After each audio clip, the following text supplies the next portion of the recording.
BBC Sounds. Music, radio, podcasts.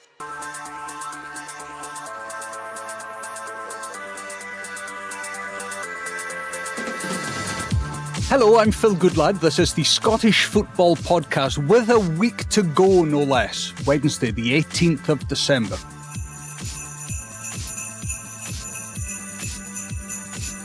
In this festive edition, we're asking who or what will be on clubs' Christmas wish lists, as well as discussing who's lit up Scottish football so far. McGree to the edge of the area, right-footed, shots it! Tapped in by Dork!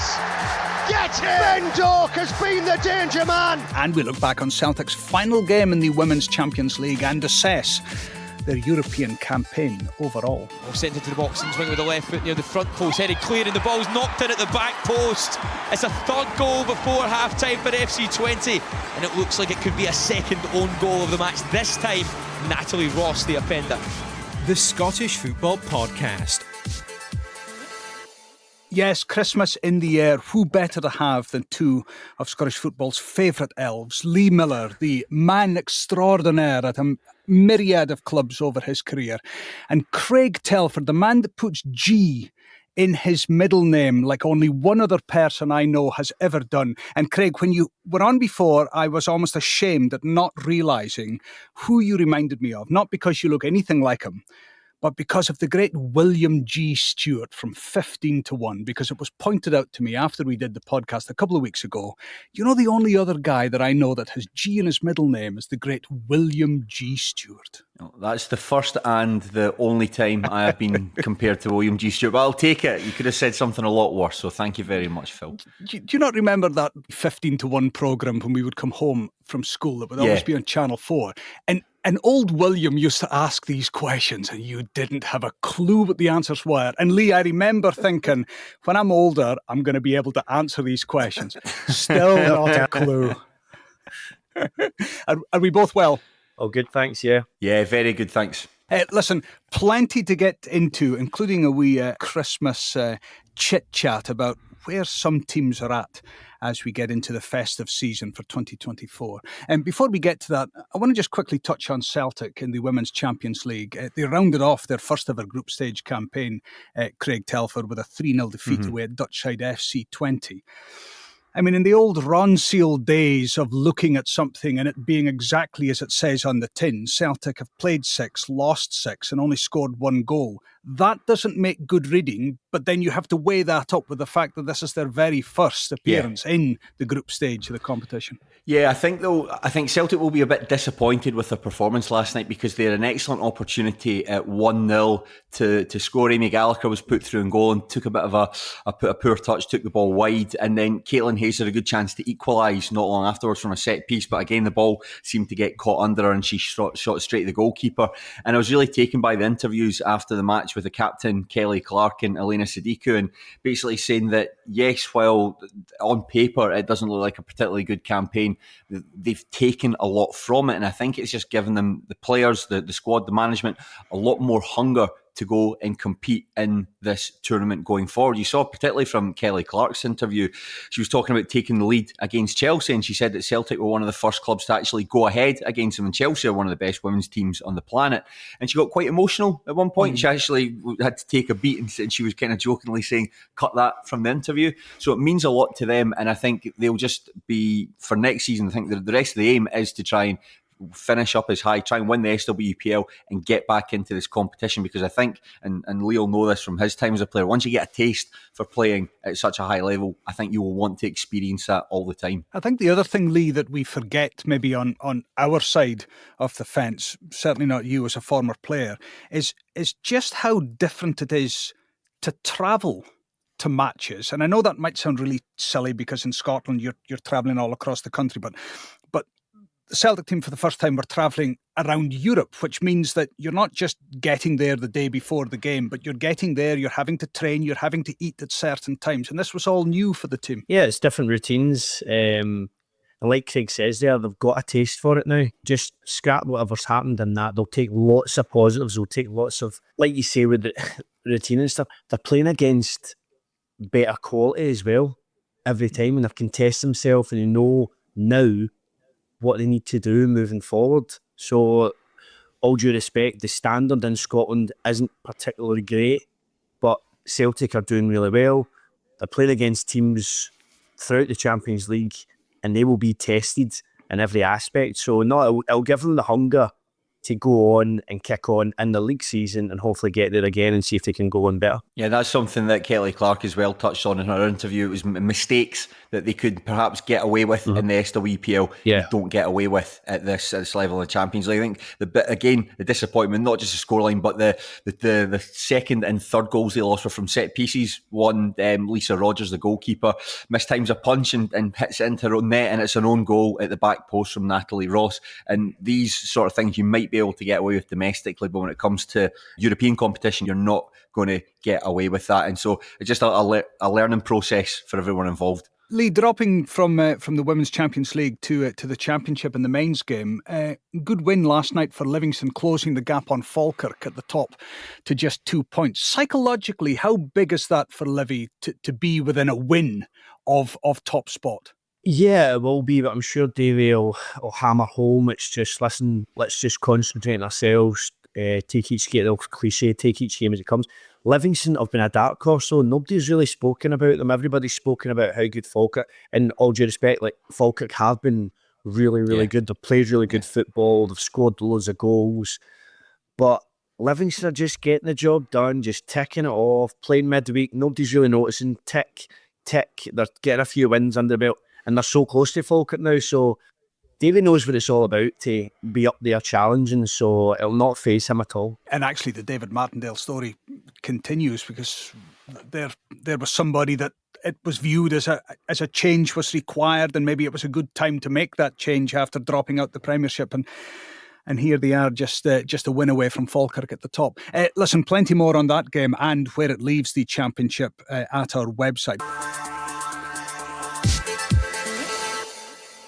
For now, though, it's the moment you've all been waiting for. Month on month, week to week, you're just getting through the season to get to the week before Christmas when we give you the festive-themed Scottish Football Daily podcast. So, if you were writing your letter to Santa, and may I say that it's my producer that's teed this up, I would never write such cliched nonsense. What would you wish for? From what you've seen so far, what would you wish for at Christmas for Scottish football for the remainder of the season? Craig, let me start with you. I've got three things here. The first one would be, I think, for the good of the nation, Stennismuir to win back-to-back league titles. I think that would really give Scotland a big boost. I think we can grant you that. Yeah, thank you. The other one, I imagine a lot of people would say this, but to abolish VAR once and for all. I don't think it's brought any good to the game. I think it's made everything worse, from the viewing experience to the way that we actually discuss football in this country. I think that's Craig, 72 hours from Sunday's League Cup final. The Daily Record this morning has 6 pages that it's entitled Cup Final Inquest, and it's all to do with VAR. Where would we be without the great VAR? There's an episode of The Simpsons where Lionel Hutz, the lawyer, says, "Could you imagine a world without lawyers?" And it cuts to a thought bubble in his head, and it's people of all races, all genders, all standing holding hands, all these rainbows around them. And I think that's how Scottish football would be without VAR. But if I had to give a serious answer, I would perhaps say to see that Dumbarton and Inverness Caledonian Thistle get out their administration in one piece and they can kick on and be the successful clubs they are. I mean, I think there's a number of clubs in Scottish football that are in perilous financial states. You've got 2 clubs in administration. It seems like incredible to think that 1 club in administration, let alone 2 at the same time. You've got Clyde Football Club, who have had to raise a crowdfunder to see them over the course of the season. And I think there are a couple other teams that are just bubbling away under the surface that are on the precipice. So that would be my wish, just there for any team that's struggling, just to be able to make through the end of the season and reset and kick on from there. You know, you make a really valid point there, and I was having a chat with somebody a couple of weeks ago after the Dumbarton news broke, and they were a bit blasé, and they were like, well, that's the problem, there's just too many clubs in Scotland for its size. No. And what really annoys me with that statement, regardless of whether it's fact or not, is that you do not say that about a club that's connected with people in the heart of their community. Yeah. You can't then say, oh, well, there's just too many clubs. It's just a nonsense to even quote that as an answer. Yeah, completely agree. It's too many clubs. So what do we get rid of these clubs and the people that support them will automatically start going and following someone else? Yeah. No, I think that there are teams. They might not necessarily be the most successful in the game, but I think that certainly smaller clubs in this day and age, they're more than just football teams. They're a community hub. They've got, like, say, for instance, synthetic surfaces that people all across the community can use, and a place where people can come and gather around. So yeah, they do offer more than just somewhere you pitch up every Saturday. So here we are trying to inject a bit of fun at Christmas time, and we've gone all serious. I love it. So a bit Frank Lampard there, so no, but seriously with that one. So apologies for that one. Lee Miller, the Christmas ferry has flown down and granted you a wish or two. Okay, I was with Craig with the VR. I think just get rid of it. Get rid of it. And human error, it happens. You win some, you lose some, they even out over the season. Don't get me wrong, it has kind of thrown up some good. You go back and you see the different bits and bobs throughout the season, but I just think it's down to a human element anyway. It's people's opinion at the end of the day. It's referee's opinion, whether it is a penalty, whether it is a handball, and all the different rules come into it. Just go split second, and I think it's too much time during the game. None of the fans know what's going on, and then you're waiting about, and then the team end up kicking the ball about during. It just doesn't work for me. I don't think we've got it nailed on. So get rid of it. Lee, can I point out something that I don't want to point out? That we are men of a certain age, and that we have been brought up with football the way it was. Mm-hmm. But my son is 15 and is now totally used with VAR interrupting the flow of a game. And, as somebody who watches a bit of rugby, he's like, well, what's the difference? The problem is it's us dinosaurs that's not adapted to the new world. Nah, I can't get used to it. And I don't know if it's just the way Scotland are using it. It takes too long. You should just make it. See a couple of clips, bang, there you go. There's a decision. I don't know. I just don't like it. Have you worked out how many goals you would have scored in your career if we'd have had VAR? Would have worked in your favour? I wouldn't have survived with VAR because I used to buy free kicks for fun. So I wouldn't be able to buy any free kicks. I would get pulled back and get sent off most games. So I wouldn't have survived in the VAR world. We're all agreed, though, that and I can't believe we're talking VAR again, but we're all agreed that the genie's out the bottle and that this can't happen. I mean, it's a fanciful wish, but it's just never going to happen. I've seen Aladdin. All you need is, at the end, is to get the VAR to wish to become the genie itself, and then it gets stuck inside the lamp. That's what we need to happen. I think that the toothpaste is out the tube, but it'd be great to be able to just put it back in there and just go with how it was previously, because I don't think it's made the game any better. I actually can't think of, maybe you get the odd decision right, it's maybe corrected it by a couple of percentages from incorrect decisions to correct ones, but even just talking about it, that's the thing, just it ruins discussion. So if you didn't have VAR, you could find 100 other interesting things to talk about, but here we are discussing it. Do you know what I can't wait is next May at Hampden, when Stenos Muir get into the final minute in the cup final against Celtic and VAR awards them a penalty. I can't wait the next day to hear you say a VAR should be binned. Well, I'll tell you this, I will not be celebrating that penalty, and I'll turn my back on it if it happens. There's too many clubs in the top flight to go 1 to 12, so we're going to go top 6 this morning about what you think they need to happen over the Christmas festivities of the little ferries coming to Pataudry and Ibrox and Celtic Park, and giving a club what they would like, either in the January sales or for the next 6 months of the season. Craig, I'll start with you. Let's go Celtic, Aberdeen, Rangers. I suppose Celtic don't really need anything. I think they've got a pretty complete squad there that's strong in all areas. But if I had to pick one thing for Celtic, and this is just being greedy, you'd probably maybe would like a top quality centre back to go in there alongside Cameron Carter-Vickers. I think that Austin Trusty never quite fancied. I remember when Rangers were in for him when he was a Sheffield United player and didn't really think much of him. Liam Scales is good, But I think if they could get anything, it would be a really high caliber defender to slot in at centre back. Did you see Cameron Carter-Vickers and some of the Celtic team at the darts on Monday night, holding up that little banner that said 119? Because I looked at it and I thought, what sort of a checkout is 1-1? And I, right, okay. That's what I done automatically. I was like, Lee, what do you think, Celtic? Celtic are so strong though. Craig says it. It's like, do they need to tweak it? Do they need to tinker with it? Brendan Rodgers has signed so well over the seasons. They're so strong in so many departments. You look at the bench, they're bringing on £11 million. At one point, you're like, wow. No, I do go along with Craig saying that a solid centre half, that's maybe doing Trusty and Scales a bit disservice, but Carter Vickers is so good to have a better centre half next to him, possibly. I speak to a lot of clients and they always say a left back. Every left back is brought in. Greg Taylor ends up ousting them anyway and does really well and ups his game, and maybe that's a thing. They bring a left back in just to spur him on a wee bit more and to kick on a wee bit more. So no, I think Brendan Rodgers will be happy with his squad. Maybe one or two squad players. I don't know. They're just so good to watch. I love the fact that we've identified that central defence is a problem for Celtic. We're sitting 9 points clear with a game in hand at the top. Lee, Aberdeen and Rangers. Give me quick wishes for both. Aberdeen's a tough one because they might lose a few players in January. I think it always comes down to that. If players go, they have to have a backup in the wings waiting to come in, like your McGraths, your Mackenzie's. Possibly a left back if Mackenzie goes. So yeah, I think they'll probably be looking at that. I think Jimmy Tolino's has probably got that already marked. He's had it probably for months, thinking they might move on. So possibly that. And Rangers? Rangers, don't know where to start with Rangers because... How many wishes? How many wishes have we got? Because the fans obviously aren't having Dessers. I would say they need a top quality striker.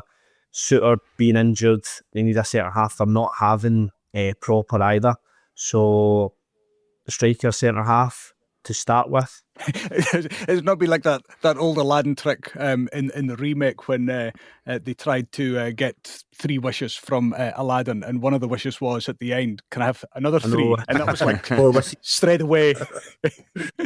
Craig, Aberdeen. I think Aberdeen, Lee's touching it. I think a left back there, Jack Mackenzie's future is looking a little bit uncertain. There's a bit of debate as to whether he's going to stay beyond the end of the season. So getting that area addressed would be a good one. And I also think maybe at centre forward, I think that they've really missed like Bojan Miovski. Kevin Nisbet has shown what he can do in flashes, doesn't seem like quite up to speed yet.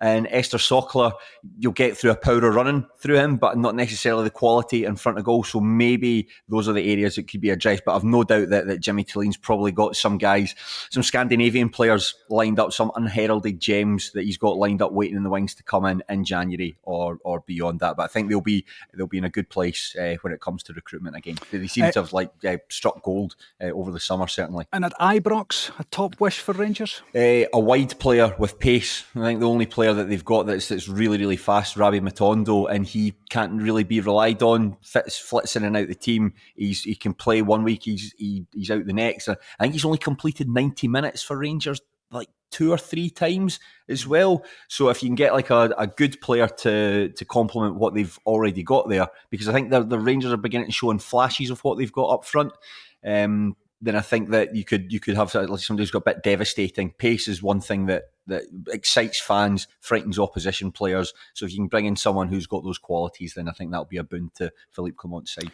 Let's go 4, 5 and 6 in the table. Lee, we'll start with Motherwell. What would be your Christmas wish for the Steelmen? Motherwell have got a massive squad to start with. They're getting injuries back, which will probably be like new signings. Like see a Callum Slattery will be back soon.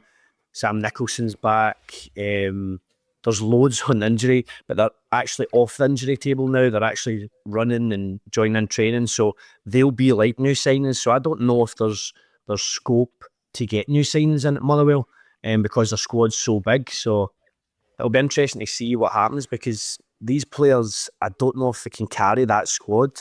I don't know if they'll need to go out on loan. I don't know if they'll need to go elsewhere. I don't know what happened with that. It's an interesting one. Craig, for you, Motherwell? Motherwell, I'm the same as Lee. I was looking through the team and thinking, my goodness, that is quite a big squad, and it's quite difficult to see exactly what they need. But just in the spirit of my fellow guest here, I said another central midfielder, because once Lennon Miller moves on for big bucks, they'll need to get someone to plug the gap in there. Lee, just our annual update on the Junior Miller situation. Anything to tell us? He's in his bed sleeping now. Good bed. Craig, Dundee United for you. Dundee United, I think centre forward is perhaps a position that needs upgraded. I think that Jort van de Sande hasn't quite cut it since he's come into Scottish football, and Louis Moult can be a really, really good player. You know, probably one of the best back to goal strikers actually in the Premiership. But again, someone who has his issues with fitness and can't be counted on for regular periods of time. So someone to come in and supplement the pair of them would be ideal. United for you, Lee? I'm not sure. They lost Craig Sibbald through injury, and he was doing really well this season. He's a top player, so I'd probably go to say possibly another centre midfielder to kind of assure things in there, if anything. And St Mirren finally, Craig? I think with St Mirren, there's no other team that I can remember whose squad has been disrupted and basically they've lost players to things that have happened off the field. You know, Jayden Brown, Kevin Van Veen, Sean Rooney, all leaving very unexpectedly. So I think those are perhaps the areas they could address. Two fullbacks, one for either side, and a new striker. You're listening to the Scottish Football Podcast from BBC Sports Scotland. Finally, the person who has lit up Scottish football for you this year. The one person that you think, man, that was brilliant, or that's a player that I would pay money every week to go and see. Craig? I've got two, right? Can I give you two? No, I just need one. Okay, I one. I want your greatest. Okay, the greatest one, I think, Ben Doak. For Scotland, I think that he is carrying the hopes of the nation on his shoulder. You know, we've been given a very favourable draw for the World Cup to qualify. I do think we can qualify for it. And in Ben Doak, we've got an absolutely generational superstar. You know, when we talked about what excites fans, it's players with pace, players who are adventurous, players who want to take people on. And I just remember watching him in the games against Portugal and against Croatia, where everyone inside Hampden just wanted him to get on the ball. Anytime Scotland were in possession, they wanted it switched. They wanted it played out over to him. And, you know, he played such a big part in the goal for John McGinn. It's great to see. And I hope that he can build on this. He's in great form for Middlesbrough at the moment. Hopefully that can reignite his career at Liverpool at some point. But no, he is such an exciting talent. And I really hope that he can kick on for Liverpool and especially for Scotland. Craig, I'm delighted you've heeded Steve Clarke's warning not to put too much pressure on the 18-year-old Ben Doak. You now say World Cup qualification hangs on his very shoulders. Lee, you're one player that's lit up the game. I'm going to go left field this one. I was going to go with Kuhn at Celtic. He's been excellent this season so far. But the times that I've seen St Johnstone, I've really enjoyed Kim Pioka. He just plays with a pure freedom. Every time he gets on the ball, he wants to do wee step overs, he wants to change direction. I think he's been electric and he scored a good few goals as well. And I think it allows the likes of young Mackenzie Kirk coming through, and he's started to score goals because he's been getting a run in the team. And I think since Simo Valakaris took over there, they've got a new style of play, and their attacking players are actually stepping up. And I just think it's good to watch, and it's totally away from the kind of the usual, the normal. And by the times I've seen him, that even the brief highlights I've seen of Kim Pioka, I just think he plays with a smile on his face, he plays with freedom, and he's somebody you kind of want to pay to watch, to be honest. Guys, we've got a week to go. It's probably too early, but I've not said it to anybody before. Have a very Merry Christmas when it comes. The first Christmas wishes of the year, courtesy of the Scottish Football Daily podcast. Craig Telfer and Lee Miller there on what is a Christmas-themed edition. We make no apologies for it because it is just 7 days to go. Remember, we're here with new episodes of the Scottish Football podcast bright and early every day. Make sure you don't miss out. You can download it at BBC Sounds, or press follow and subscribe wherever you get your podcasts. We did the top 6 in the table today, the bottom 6 coming soon, and Christmas wishes for those in the men's Premiership. For now, I'm Phil Goodlad. Enjoy the beautiful game, and we'll speak again soon. Just a quick reminder, the Behind the Goals podcast is available every Tuesday with me, Rachel Corsey, and me, Leanne Crichton. It's your one-stop shop for our take on everything that's happening in the world of football. Just head to BBC Sounds or wherever you get your podcasts and search for Behind the Goals.